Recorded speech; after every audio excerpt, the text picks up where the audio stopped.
You know, a lot of dentists in the past looked at numbers like hope, like what's coming in, not what is in, and we're very reactive. Then we panic.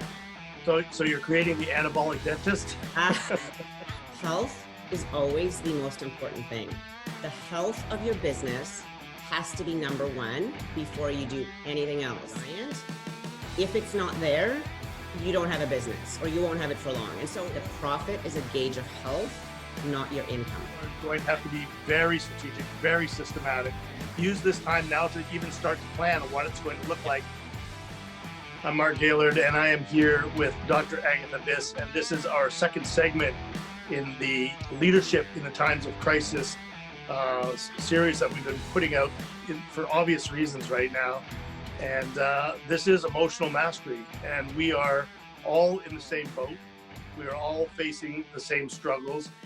And, you know, I was overwhelmed with the amount of DMs I got in regards to the first segment on how appreciative people were that we were actually raw, we were in your face, and we didn't hold anything back. And I think that adds reassurance at times like this, and people really appreciated that and responded to that. And we're here to serve, and that's the main focus of this segment today. And I know, Dr. Biss, you've been working on basically a practice health, practice fitness program that we can take a really deep dive into as we start to plan those steps and that phasing back to work, because hopefully it'll be here sooner than later. So I'll let you sort of walk us through what you've been working on and what you're going to be delivering in your office. So I've actually, I've already been implementing this new system in my office. I built it out before all this pandemic started and the economic crisis, and I've been chipping away at it in my office, and it's been highly successful, and it's very cool when it comes to basically kind of managing your money and knowing the health of your practice, I guess you could put it. So what I want to do is just give you a quick overview, because I think that this is the time that we all need to look forward and plan what we're going to do when we get back into our offices, and not just stress or hope that is going to be the same, because it probably won't be. So a lot of dentists are like, if you look at your accountant or your profit and loss statement from last year, I'm guessing it's going to be a little different this year. And so we can't look back. We have to look forward. And, if you're driving and like you're looking back, you're going to hit something. So what we need to do is, instead of focusing on last year's numbers, we need to look at what's coming at you soon, hopefully soon, and how you're going to manage the new conditions, the new road that you're going to be faced. So I kind of wanted to introduce this to you guys on a very basic level. Like, there's obviously a lot more to this. Having said that, I think this will really help you figure out where you need to be when you first open, and how to introduce your team back into your practice. Because the reality is that a lot of us are going to slow down, at least initially. And if you just say, okay, everybody come back, you may not be able to manage the numbers, the operating costs, based on what's going on if you don't adjust based on the revenue that's coming in. Does that make sense? You know what? Yeah, and I think you've really hit the nail on the head, because as anxious as we are going to be to come back to work, I don't think people have given the thought and the strategy and the steps that are going to be necessary to come back successfully. And so I'm hoping that's what you're going to share with us today, what you've got streamlined for your office when you finally get back to I guess it's going to be not business as usual, but more business unusual. That's funny. It's so true. The whole point is that, we're going to need to know how to scale up. And this little system that was built out for me to get my practice to a healthy level is actually very useful in these crazy times, because it puts you on this training schedule, I guess you could say, and you'll know exactly when you can add or scale up based on these little numbers and percentages that I'm going to show you. So, take what you hear, take one thing, take all of it, whatever you guys want, use it whichever way you want. I'm going to introduce to you some numbers. I'm going to introduce you some percentages. They may not work for you, so everything is adjustable here. Like, I'm really big on customizing for you. So if my numbers don't reflect what's going on in your practice, I totally get that. I'm just going to give you some basics so that you can use your own numbers and calculate based on this little system. So that's just like a quick disclaimer to say, take what we're saying, tweak it for you, make it work for you, but it just helps you kind of move forward in a positive way and know when there's progress. Does that make sense? Yeah, no, that's perfect. I look forward to seeing what you put together today. Okay, so let's just get right to it because I know everybody sort of wants to know what's going to happen when we open. So the system is kind of based on 4 rules, and I want to kind of like take you through the 4 rules first and explain what they're about, and then I'm going to take you through an example of what that would mean in your practice, right? So, you know, a lot of dentists in the past have really looked at numbers like hope, like what's coming in, not what is in, not what came in today, what the revenue was truly in terms of collections. They always look at, you know, what will be coming through insurance or maybe your accounts receivable. And the new reality is going to be that you really need to work with the money that you have. So rule number 1, only work with what's coming in and not what you're hoping that will be coming in. So let's eliminate hope because that's a wasted emotion. And let's just start working with what we've got. Does that make sense? Yeah, perfect. And I think you just hit the nail on the head is we have to be extremely strategic with our thinking right now.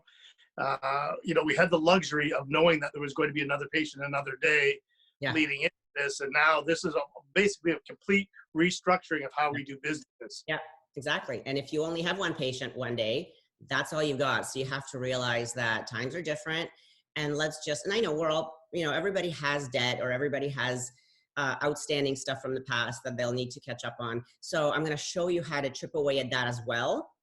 But I really want you to just commit to, when we do this exercise, just commit to using real numbers that are coming through the door each day, not tweaking it based on what might come in the future. Okay, so that's number 1.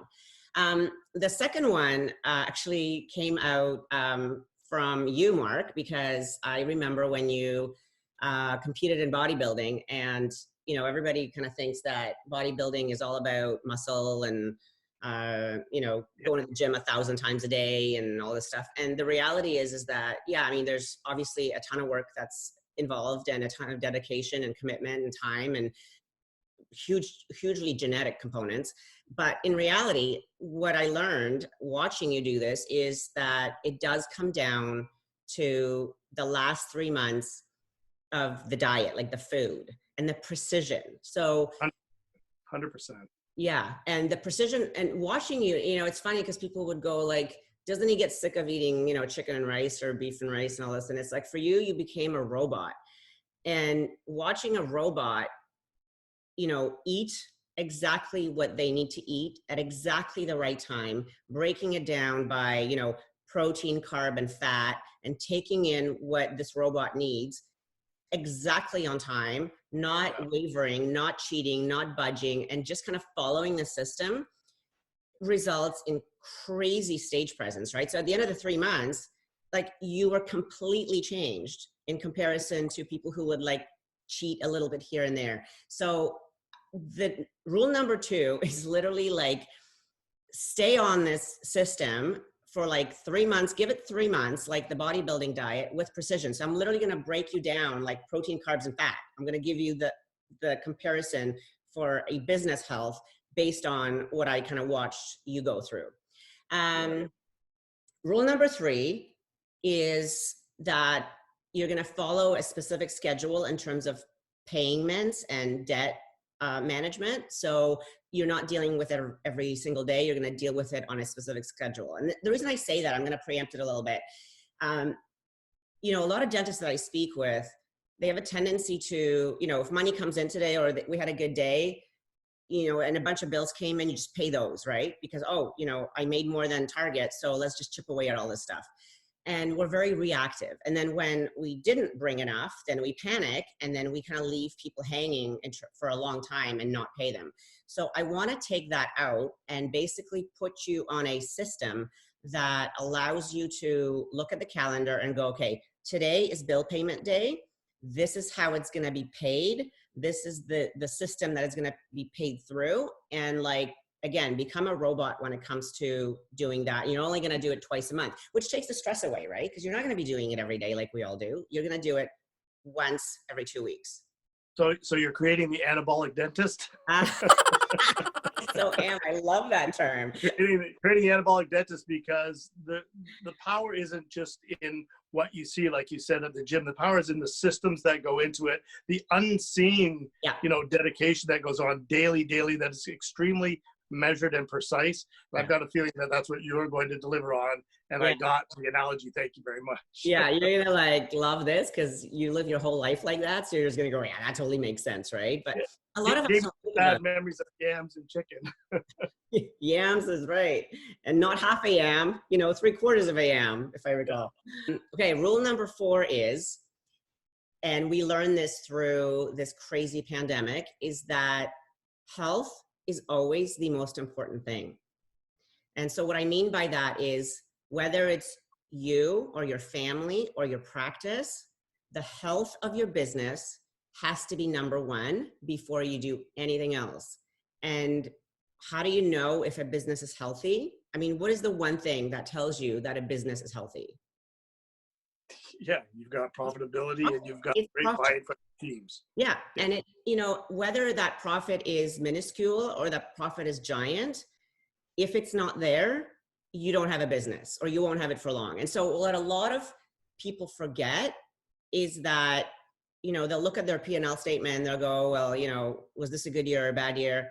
If you're not constantly putting profit in a separate little jar, then your practice is not healthy. And so what I want to do is make that, it's rule number 4, but it's really should be rule number 1, where health is number 1, and communicating that to your team is critical. And I think, one of the things I did with my team when I first implemented the system, we had a meeting and I kind of showed them the numbers, and I basically said, look, we're too much here and not enough here, and this all needs to kind of restructure so that everything's balanced out. And I'm going to be showing you these numbers every couple of weeks, and then you're going to understand how I make decisions. So then you'll know why we either need to increase revenue or decrease spending or whatever else. So you can make decisions together. And then the reality is then your team understands your stresses. They may not be able to help you or, really truly get what you're going through as a business owner, but they will actually know why you're making a specific decision based on the numbers. You're going to break your money like this. You're going to look at, and you can do it really pretty, or you can do it just on a notepad, whatever, but you're going to record the revenue, or the collections, I should say, at the end of each day. And so whatever is going in the bank, that's going to be revenues. The first thing that I want to make sure that you really get is that you have got to take care of that profit first. So whether it's a tiny minuscule percentage or a big one that you want to work towards, you are going to train yourself to put that away. Okay. So just like in bodybuilding, you got to have your protein a certain amount. Profit is number 1. You've got to have it for your practice to be strong. So, in a healthy practice, profit is around 10% from what I see in a lot of the financial statements. And I want to kind of talk to you. There's so much more to it, and I want to talk to you about this in a minute. But keep in mind that what I mean by profit is not the income of the dentist in the practice.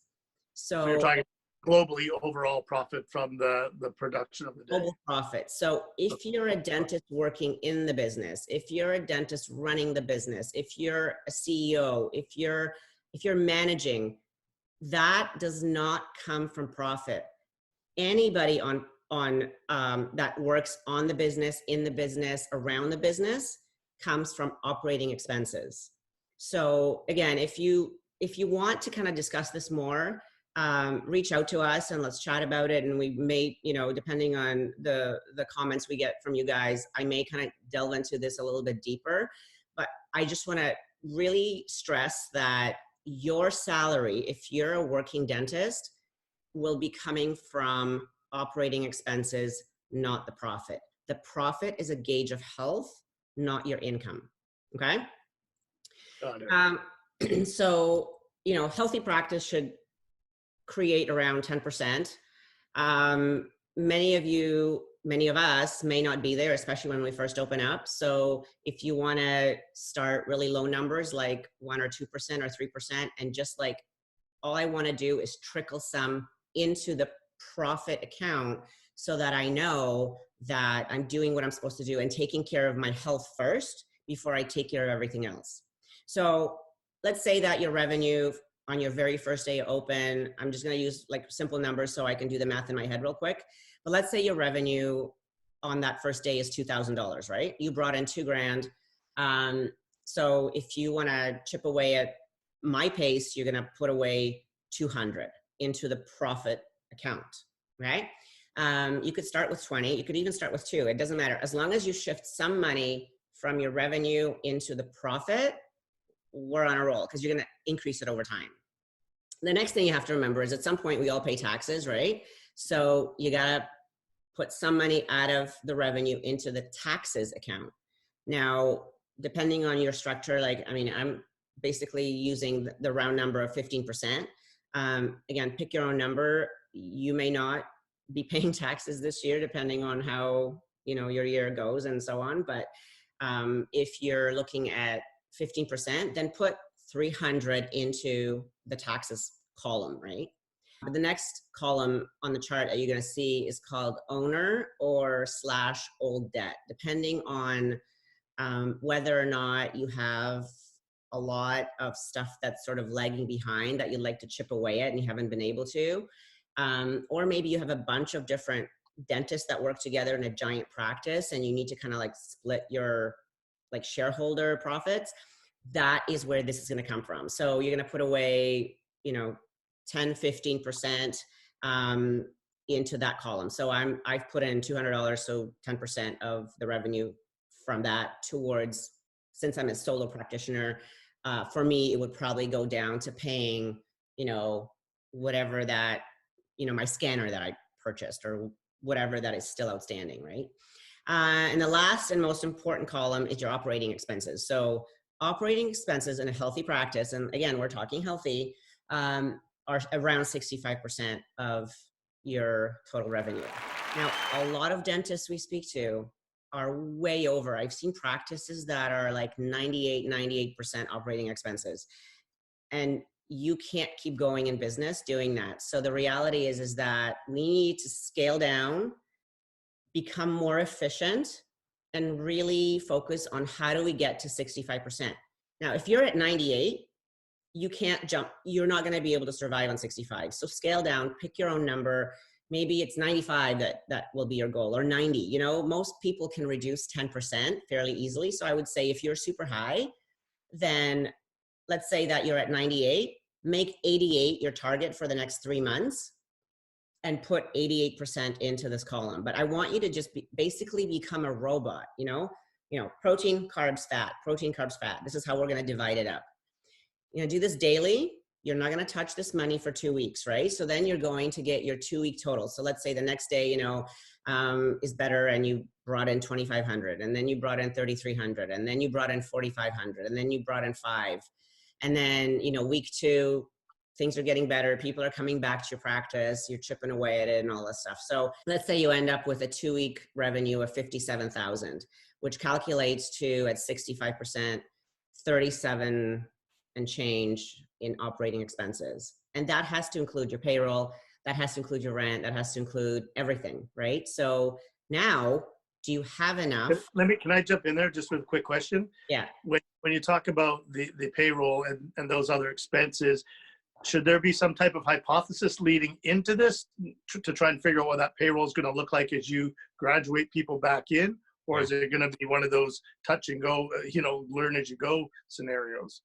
So, you know, I don't want to like piss people off and say the wrong thing here, but I'm going to tell you that when we open up, if you just bring everybody back, assuming it's going to be all shiny and rosy, you're going to find yourself in a lot of trouble really quickly. So when you do this system, you need to know where you're starting, right? Like, what are your basic operating expenses right now? I mean, if you were to go into your business and let's say bring in one admin person and maybe one hygienist to start, what would be the operating costs Right. at that point, right?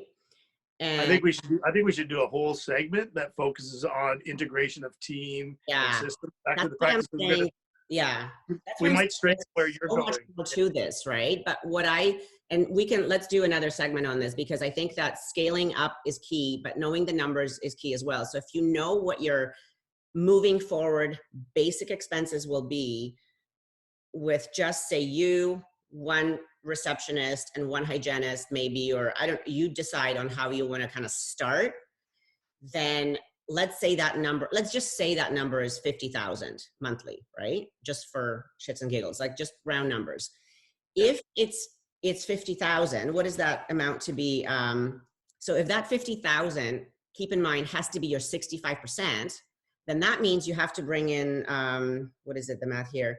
You need to make 75,000 that month in order to stay on this budget that I'm talking about, or on this practice health program, right? Now, of course, the numbers are going to be different for everybody. You might be at 88%, so the revenue might be lower. But then as you increase the revenue, then you can start bringing people back in.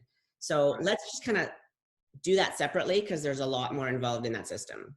No, it's great, and I think that that's a huge component that we can speak to at another time, because I Yeah. know people are right now toiling with what's it going to look like when I have to start scaling up or scaling back. Yeah, yeah. And you know me, I'm a numbers girl. I love numbers, and I love trying to figure out, how to make this right and how to make it efficient, but how to be smart about it. So the reality is that I'm going to drive this practice forward, looking at the road ahead. And if, the speed slows down from 100 to 60, then we're going to go at 60. We're not going to, start driving 100 when we really should be driving at 60. So let's, really look at implementing this. All I'm trying to do is help you become a habit, right? How to be systematic about it, become a robot about it, and not just be reactive and panic and freak out. And at the end of the day, if you have, a good month or a great month, then great. You can party and, spend more and do whatever that, you would do. But we don't know what's coming at us. So we need to go day by day. What did today look like? Was it a good day or a bad day? And having said that, in the past, how do you know? How does a dentist know when it's a good day in their office? I mean, think about it. Like, if you go to your accountant is going to tell you what it was last year, right? From your P&L statement. So if based on last year, you did better today than you did on your average day last year, then it's a good day, right? Or not. Exactly. Just hitting benchmarks is usually the gauge, right? Preset benchmarks determine whether it was a successful day or we need to change our approach the day following day, the next day. Now, what if you went to your people around the office and you went up to your, let's say, office manager and said, how's today going? How's the day today? And let's say he or she says, well, you know what? Everyone's paid and prepaid for their next appointment, so it's a great day, right? So then you're like, oh, we're having a good day. And then you go to your assistant maybe and say, how's your day going? And she's like, my cat's sick and my dog's sick and my daughter's complaining and texting me all day and I got in a fight with my husband, so I'm having a crappy day. So yeah, don't talk to me. It's a really crappy day. And then you go to your hygienist and they say, I've had all these nice patients today. It's like so nice and it's been such a smooth day. You still don't know if your practice is healthy today. So what I'm trying to do is create a system that allows you to see that today, this was what the day was like. Whether you enjoyed it or not is separate from the numbers. So we need to separate the numbers from the emotion of it. Perfect. No, keep going. This is making a lot of sense. Okay. So let's say we get to the end of the 2 weeks, right? I remember I want you to follow the structure of every 2 weeks, we're going to look at the debt and look at the bills and look at everything and kind of deal with these numbers. So now if you look at your revenue and you're like, oh, that's, okay, that wasn't so bad, right? You cannot use the complete revenue to pay your bills and pay your people. You have to go directly to the operating expenses. So what I've done in my practice to put myself on this system and really commit to it, because I do believe that, you know, making something easy if you want to implement it, and then making something really difficult if you want to get rid of it, is really key to making sure that we stick to our habits that we're trying to achieve. So like if you're a smoker and you want to quit smoking, I mean, you know, they always say, well, just go to a deserted island and don't bring cigarettes, and then you can't smoke, right? So I'm trying to make what I want to do easy. And then what I'm trying to do is make what I don't want to do really hard. And so I've actually created separate accounts under my business account. And one is called Profit, and it says do not touch. And so that 10% goes into the Profit account. And I actually, and again, we can talk about this in another segment, but I actually make it even more difficult. I actually make it so I can't take that money out for a certain period of time. Then your taxes is also a separate account under my business account. And you can do this online. It's really easy, right? So you just add another account, call it taxes, move the money into that. Same thing goes for old debt or owner, shareholder percentages. And then of course your operating expenses will be remaining in your main business account. Does that make sense? So now you're left with, instead of 57,000, now you're, assuming you started with zero, now you're left with $37,050 in your main account. And that account is now all you get to use for all your automatic payments, like say payroll comes out automatically, if rent comes out automatically, if you have some lease payments or, you know, any other like interest or whatever the bank's taking out. So anything that's coming out of your bank account has to be accounted for from the operating expenses. Okay, and then whatever is left goes to your little folder where you've been collecting your bills every single day. And now we're going to talk about how to chip away at those. So let's say that you have, let's say you have 10,000 left, right? You've paid, payroll's taken care of, half the rent's taken care of because it's a 2-week system, right? So half the rent's there. Any other payments that need to come out, it's all been taken care of. And now you have, let's say, $10,000 left towards your bills, but your bills amount to 20, right? So you now have half of what you need to pay. So how do most people pay their bills? Like most people pay their bills based on urgency or that last person that connected with you. So if you have, let's say your sales rep was just in and you owe him or her money, then your first instinct would be to take that 10 and dump it on, you know, your supplier, because that's where you owe money to. Or maybe somebody's been bugging you or calling you going, hey, you know, you haven't paid your bill and you're like, you know, 30 days overdue, you need to pay this up. So now you get off the phone, or your, you know, receptionist gets off the phone and says, hey, they called you again, you owe them money, so you pay that, because you're like, oh crap, right?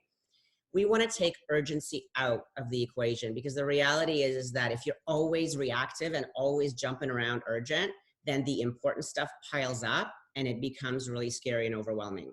So what I do is I take like, I think you've created a massive paradigm shift in how almost 80% of the offices I've ever worked with on how they operate. So this is going to be something for, this is going to be something for people to really get their heads around. So I'm glad that you're sort of putting it into a new perspective. Yeah. Well, what do you normally see? Well, I normally see it's the immediate, it's the urgent, it's the phone call, and the bookkeeper or the office manager, you know, freaking out that so-and-so's calls 100 times. They're going to cut this off, that off. And then the doctor goes, okay, just pay that. Yeah. Without a lot of strategic thinking behind it, or realizing how we can work with these people to hopefully create other, you know, ways of meeting these bills and these commitments. Exactly. And so the way I chip away at it is when, you know, I can't pay everything off at the same time. What I do is I take everything that's really little. So let's say that you have, I don't know, like maybe cable bill or something that's like $200, or maybe, you know, you bought coffee or bottled water or whatever, and that's outstanding. That's a few bucks. So anything that totals under 1,000, for me anyways, that's kind of my go-to number. I just pay out. right? So get rid of all the little stuff so I don't have a million things in my folder. And then I'm left with now $9,000, right? So if I owe 20, but I only have 9, I have 45% of what I owe. So what I do is I take all the invoices, whether it's 2 or 3 or 7, and I pay 45% of each. So Right. everybody gets paid, but they get paid a percentage of what I owe. And you're showing a commitment right there, Right. especially if we're deeming the, business unusual. At Yeah. least you're showing a commitment to make restitution to these outstanding debts. Yeah. And so at the end of the day, everyone says, oh, she's trying, or they're trying, they're chipping away at their debt and so on and so on. And then we just basically catch up when we have a good 2 weeks after that, right? So you're constantly flowing money based on what's coming in, not what came in last year, and reacting all the time. So it just takes your emotion out. You become a robot. So it's like, if you can't have a cheesecake right now because you're about to step on stage in a week, that's okay, because you know that that cheesecake will come after, and then you can enjoy it even more. So, back to the basics, back to the bodybuilding training. We're training you in getting your practice to a really healthy level.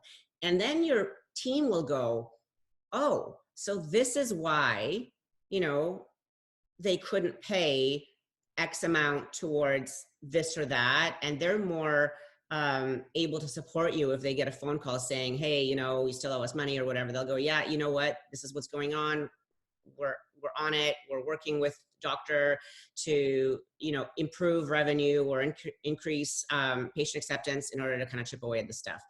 And they also start to see the importance of constantly being on. And what I mean on is you're always hustling. You're always hustling. It's a business. You can't just say, oh, I didn't feel like booking that next appointment because I had a headache, so I'll just call her later. It's like, you know what? Don't worry about it. No, because if your patient needs something, you need to schedule that. And if they can't schedule that, then you need to say, okay, Mary, or whatever, Mark, I understand you don't have your calendar with you, or you need to go to the office to check it. But if I don't hear from you, by the end of the day or by the end of the week, whatever you're comfortable with, then I'll just follow up with you to make sure, because this is really important that you get this done before it becomes something bigger, like a root canal or, whatever. So we need to really stay on. And if your team understands that and sees the numbers, they're going to go, okay, listen, Mary, I know that, maybe like you can't schedule it right now, but is it okay if I call you next week if I don't hear from you, just so we can maybe not forget about this, so you don't end up with a bigger problem down the line. So out of that comes that strategic thinking going, everyone's involved and everyone's always focused on baby steps towards progress. Okay, so can just go over this quickly again. We've gone through steps 1 and 2. Can you just bullet the main points of the first 2 steps? One was only work with the money that came in. So your true collections, right? So that's straightforward. If you don't have it, you don't spend it. If you have it, divvy it up. Then the second one was follow the breakdown. So the percentages. So if you commit to, putting 1% into your profit, then do it. If you commit to putting, X amount into your owner old debt, which I still want to talk about in a minute, then do that. But you have to be able to stick to it. If your operating expenses, you agree to cut down from 98 to 88, then put 88% from collections into that column and don't move stuff around, right? And then deposit it into your separate accounts. Now, at the end of the 2 weeks, remember, we still have one that we haven't touched, right? So we still haven't touched the old debt column. Yeah. This is the column where I love being able to leave that money in, and then say 3 months down the line, take it and chunk it onto something that's been massive, that's been outstanding, and, it's kind of bugging me. So old debt, not current debt. Current debt comes out of operating, but let's say that last summer we bought a scanner, right? So let's say now I've got say $20,000 sitting in old debt account. I'm going to take that 20 and dump it into the money I owe for the scanner. And now I get to celebrate because it feels great to chip away at the big things that we're always kind of stressing about, right? Or if you're an overdraft, maybe take that 20, 30, 40, whatever you've been able to set aside in that account and put it into overdraft so then your account is healthier moving forward. Okay. This is going to take a massive amount of discipline. And now I get why you equated it's sort of the contest dieting, because all year long we're going to the gym, we're running our business, but now this is going to be strategic and precise. And I'm sure up here somewhere you put a graph up so people could follow along. So you're basically saying create these individual silos for your money and how they get spent or utilized and the timing that they're utilized. Yeah.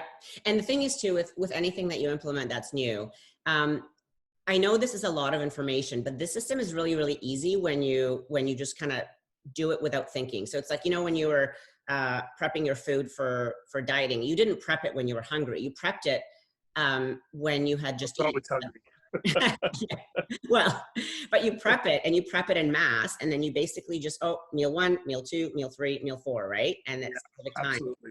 And what I've done with the system is first thing I do every single morning when I get to the office, well, not the last couple of weeks, but, and God knows when that will be again. But the first thing I would do when I got into the office would be to get my money right, which would be to sit down and look at what came in yesterday, move the percentages into the accounts. And then I had like a running, Excel spreadsheet or number spreadsheet, whatever, however way you guys want to keep track of it. But I became a robot. I just did it.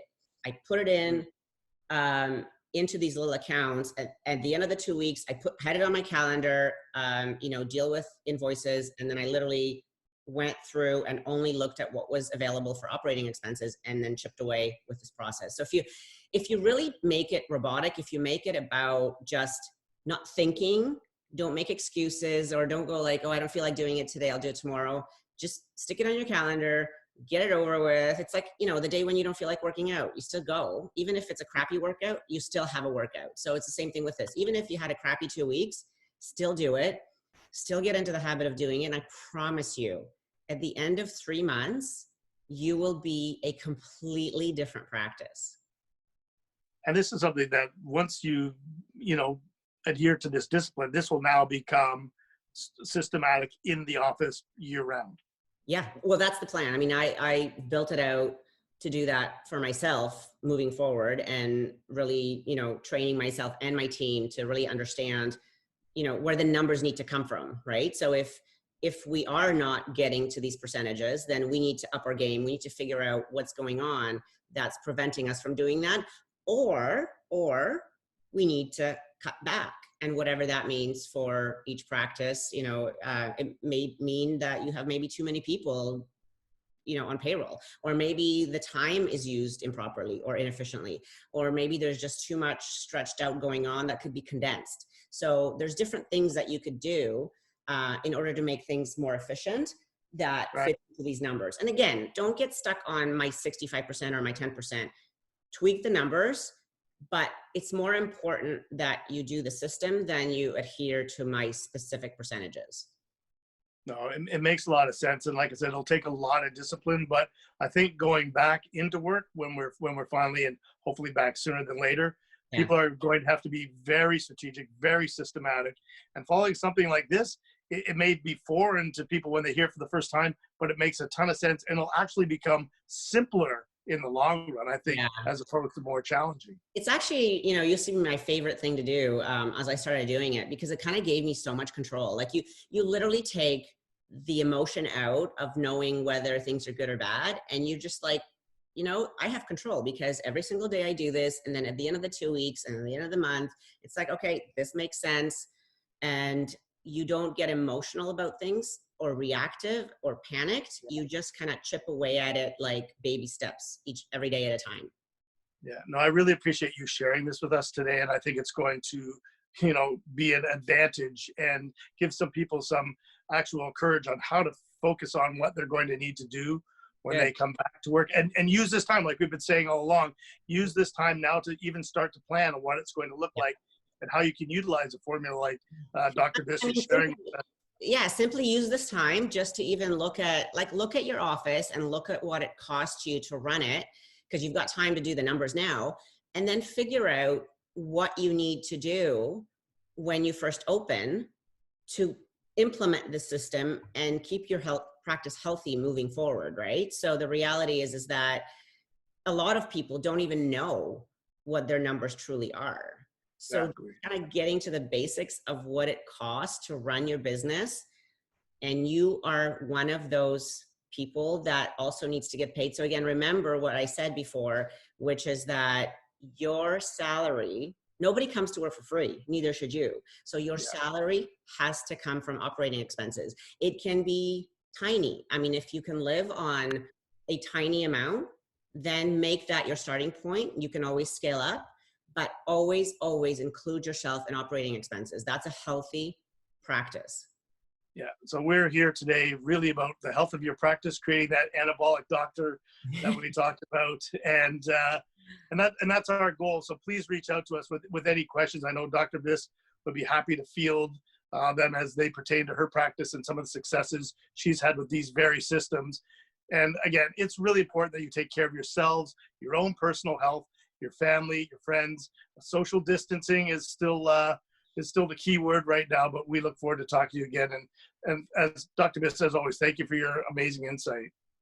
Yeah, thank you. And I know this is overwhelming and there's a lot of stuff going on, but if you guys have questions, definitely make sure you follow us on our LinkedIn page, and I'll put the contact info here. But follow us so that if you have any questions, send us some comments, and then if we're getting a lot of the same questions, we'll actually just do another video.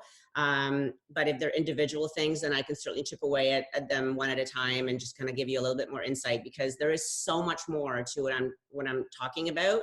But I just want to make sure that you get at least the basics so that you can have something better to focus on than sitting at home and like what show to watch on Netflix next, So let's just focus on how we're going to be better in the future. And I think, dentists need to really work together and communicate, and let's just become a better profession as a result of this, as opposed to kind of like, knocking each other out. Let's all unite and share ideas and learn from each other. Yeah, we're all in this together and we'll all get through it together. So until next time, take care of yourselves and remember, always live with passion.